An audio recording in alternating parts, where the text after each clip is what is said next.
फांत्या पारार उजवाडच्या आदींच फोंडा लागी आयलेल्या मगदलाचे मरयेन तिने सांगलेले ऐकून धावून आयलेल्या पेद्रून आणि जेजूक मोगासो जावणाच्या शिसान पळयल्लें कितें?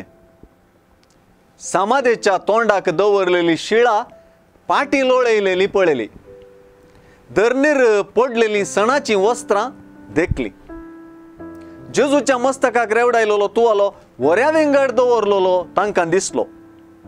अशें ताका चोरून व्हरूंक ना म्हणून तांकां कचीत जालें. जुआंव सुवार्थेकारान जेजूचें पुनर्जीवनपण विवरिल्ली रीतच विशेष.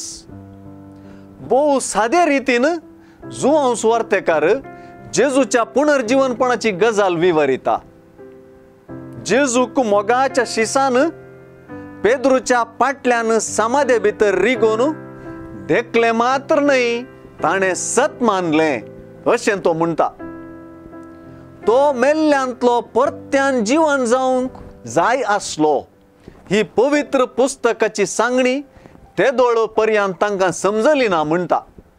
आपल्या शुभ वर्तमानांत जेजूच्या कश्ट मरणाची चरित्रां विवरीत आसतनाय ताणें सांगलें इतलेंच.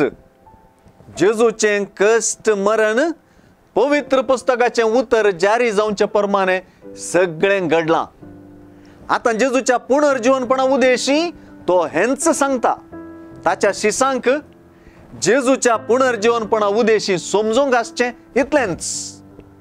तो मेल्ल्यांतलो परत्यान जीवन जावंक जाय म्हणली पवित्र पुस्तकान सांगून दिल्ली गजाल जारी जाल्ली तांकां समजूंक जाय.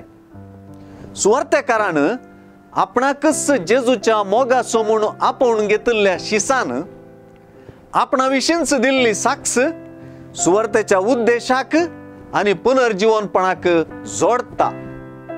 कित्याक ताणें देखलें आनी सत मानलें.